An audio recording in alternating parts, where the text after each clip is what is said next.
حطب يا خال.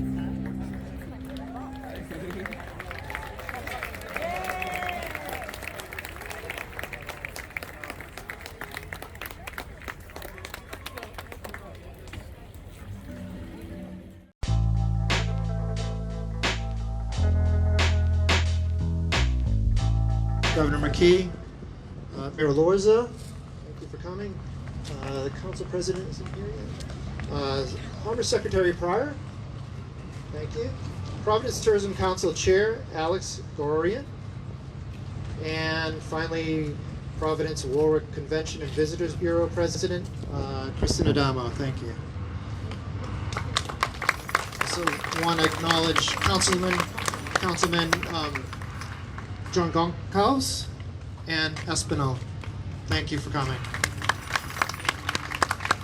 We also have some Waterfire board members here tonight. Vice Chair Charles Newton, somewhere here. I didn't see her, but Barbara Mullen, Sean Hawley, Liu Wang, Farouk Rajab, and Stephanie Fortunato. We thank you for all of your service.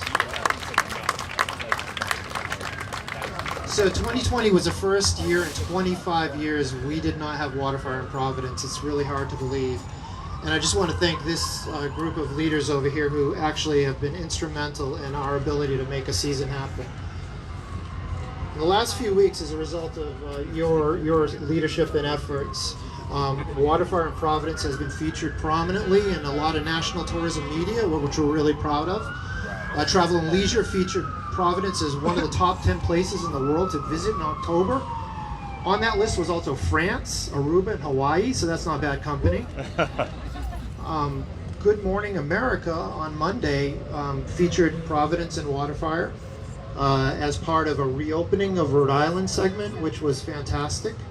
And then finally, earlier this week as well, Condé Nast Traveler featured both Waterfire, the event downtown, as well as the Waterfire Arts Center, as New England's hippest city and cultural capital, new cultural capital. So that's a great. We are definitely not going to argue with that. Rhode Island, Providence, and Waterfire are back. So the season, we're really excited to tell you that we have 9 lightings this year, starting on September 4th. And running through the first week of December. We have 9 confirmed lightings. 4 of those at this point are going to be full fires, and 5 of those will be partial fires. We'll kick off the season with on Labor Day weekend, Saturday of Labor Day weekend, with a COVID Heroes, including amazing essential workers that kept all our lives going during some of the darkest days of the pandemic. We have several of our long-term favorites, celebration of educational excellence in Rhode Island with the Department of Education, and our 9th annual Salute to Veterans. We're going to celebrate 50 years of women at Providence College and 15 years the anniversary of the law firm Pennone, Lopes, Devereaux, and O'Gara. We're going to be welcoming the new University of Rhode Island president and alumni to Waterfire and families of Brown University during a alumni and family weekend. Thanks to a local foundation who is anonymous at this point, we got funding to do our first BIPOC arts, technology, and business Waterfire. We're very excited about that. We're also going to organize a special 25th birthday party for Waterfire. It is our 25th season this year, and we're going to have a special party where we're going to light the basin, and stay tuned for more details on that. And then finally, last but not least, we're super excited. We've invited Santa Claus to come back, and we're going to have a very special Waterfire to celebrate the holiday season with Santa Claus. So very excited about a very full schedule in a very short period of time. Without further ado, I want to invite our special guests to share their thoughts about the upcoming season. And I first want to, Governor, I want to thank you for really stepping into one of the most challenging periods in Rhode Island's history and leading us to be one of the top vaccinated states in the country. And that's really what makes us here today. And it makes it possible for us to be here today. I just had a conversation with the governor too, and we thought maybe it would be a good idea if we they offered vaccinations at that Waterfire and maybe subsequent Waterfires, so we'd love to work with your team to figure that out. Early on, you expressed interest in honoring all the amazing essential workers that helped us through the darkest days of the pandemic, so we're super excited to start the season with that. So without further ado, I invite you up. Thank you, Peter, and it is great to be here on tonight's announcement, and we're going to follow through on that issue of vaccination. We're approaching about 80% of the adults in the state of Rhode Island, at least one shot, and that's why we're here tonight. It's a response that the people in the state of Rhode Island have had. Our local first responders, our local communities throughout the state of Rhode Island in terms of municipal leadership stepping up. And so we'll take you up on that offer. We all know in Rhode Island, I just met somebody from Chicago who was interested in what's happening on Waterfire and what that was all about, but we know that this is an iconic tourist attraction in our capital city. But it's also an economic driver that draws people to downtown Providence to support our local businesses. And we know that the city of Providence has been hurt very hard over the last year plus dealing with the COVID virus. This kind of economic activity that Waterfire drives is crucial to continuing our recovery from the pandemic. And all our small businesses rely on it, and they need it. So when I heard that Waterfire was potentially in jeopardy this year, just as when I met with the people who organized the Newport Art, Jazz, and Folk Festival, we're very concerned about that. We acted very quickly during the early stages of the time that I was governor to make sure that we understood how we could make sure that our events that we're so proud of continued and that they didn't suffer any more financially than they already had. I really I want to compliment Commerce Secretary Pryor for figuring it out. Right? It's one thing to ask for something to be done. It's another thing to figure it out. So, Commerce Secretary, thank you so much for that leadership. And Stefan, we know we needed to do something, and we did. So, just like there was need to be music in Newport this summer, there needs to be Waterfire right here in Providence beginning in September and continuing throughout the fall. And to have 9 Waterfires to salvage that, Peter, thank you. Thank you very much for your leadership, you and Barnaby, in terms of setting this up for Waterfire. They've been tenacious, they've been persistent, and because of it, we are here tonight because of your leadership. I also want to thank them for joining me to dedicate the first Waterfire in honor of our first responders and frontline workers. I can't think of a better way to kick off this fall season, and thank you. And we're in the works to try to memorialize in some way our first responders, and more of that to come, and hopefully we can do that in conjunction with that event. But there's a need to make sure that is front and center for everybody to see over the next 100 years. And let's hope there's no more of these pandemics, this 100-year pandemic. But we need to have people who visit here in Rhode Island to understand how important those first responders were to keeping us safe in the state, along with our Department of Health and our National Guard. So I want to close with just a few requests. One, it takes a whole lot of help to put on a Waterfire, and this year is no different. If you're interested and able to volunteer with a setup or cleanup or reach out to Waterfire, I'm sure they will be putting you to good use. So volunteer. We have an unbelievable amount of volunteers, as I've seen over the years as I've attended these events. Second, to the businesses and philanthropic community, there are financial costs for putting on Waterfire. The state and the city have stepped up. Thank you, Mayor and the City Council. So if you see the value like we do, support it. I'm sure Peter and Barnaby would be glad to have additional supporters. And third and finally, the best thing that you and your family can do to protect yourself from COVID is to protect the small businesses and our arts and our entertainment activities. Get vaccinated. Right now, there's over 200,000 people in the state of Rhode Island that are eligible to be vaccinated and who have not done so yet. It's free, it's easy, it's safe, it keeps your family safe. So I encourage everybody to continue to get people vaccinated and keep our state safe as we reopen our economy. So that, I would like to thank you, and now let's kick off this Waterfire's comeback, and I'll give the microphone back to Peter to keep the program going. Thank you.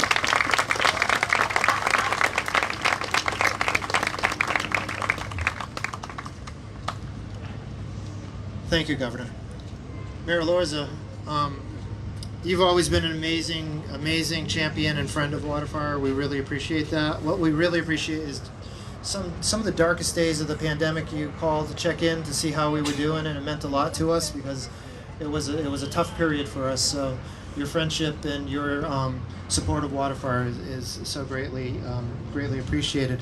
I also just want to acknowledge Stephanie Fucinato on your team has been an amazing supporter and just a partner in this whole thing. So without further ado.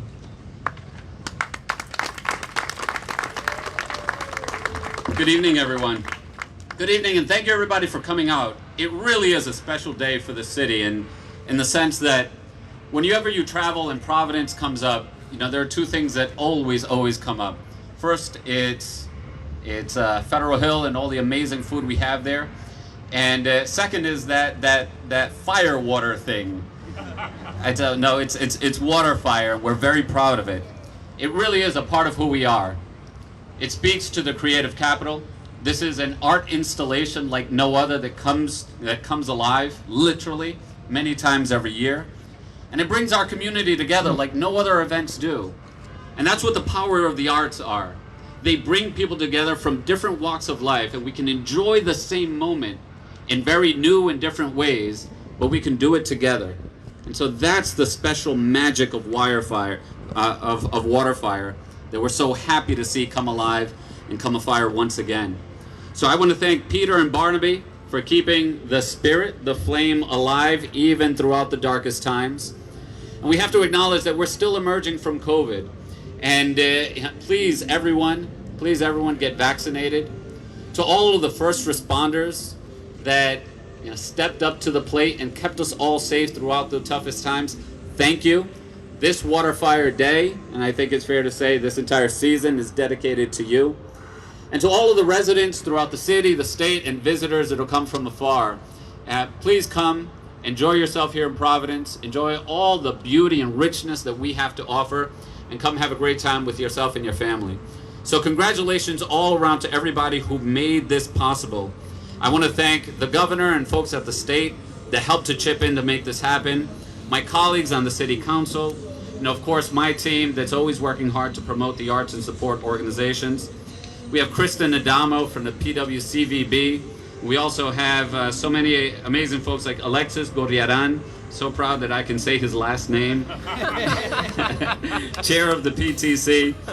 And thanks so much everybody for being out here. This is going to be a wonderful, wonderful season, so let's celebrate together in the way that only the arts can bring us together with, and Waterfire just does it so specially. Congratulations and thank you.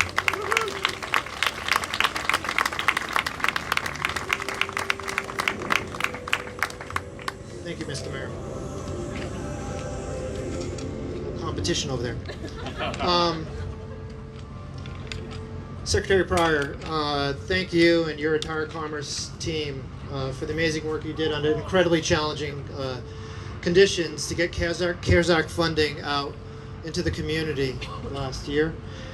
Without that support, without Take It Outside grants, Restore RI grants, and HEART grants, we wouldn't be here today. Waterfire wouldn't be here today. So your team did an amazing job to help us survive. We also want to thank Commerce for investing in the 2021 season, which is already demonstrating great returns with amazing national tourism media I mentioned earlier that we secured over the past few weeks after the announcement. I think it was a Monday Commerce board meeting, and the next day it seemed to just be all over the media. So we really appreciate everything you've done.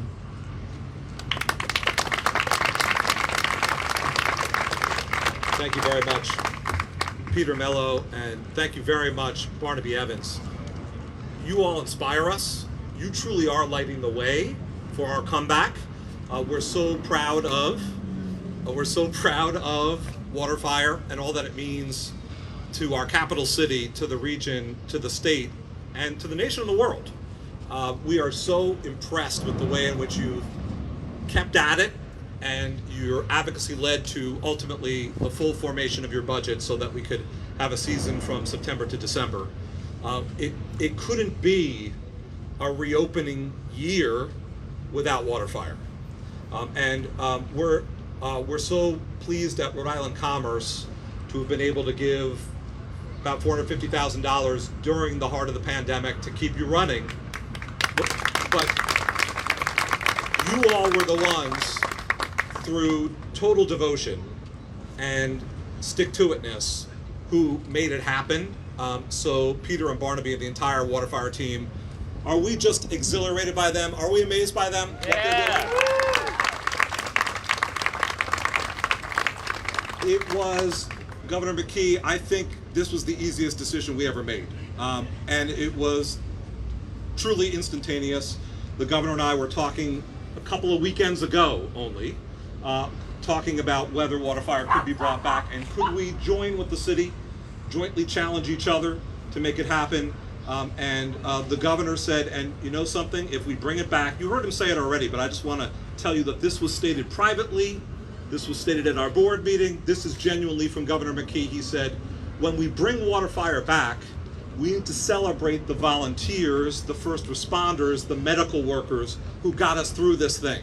So from the very start of this new season, that's what it's going to be about. So thank you, Governor, for the financial resources and for that spirit. And we're so grateful, Mayor Elorza and in absentia, Council President Igliozzi. We all talked and said, can we match each other? Can we make it happen? And we did it. So Rhode Island is leading the way in other ways, and it's so important that we say it at forums like this.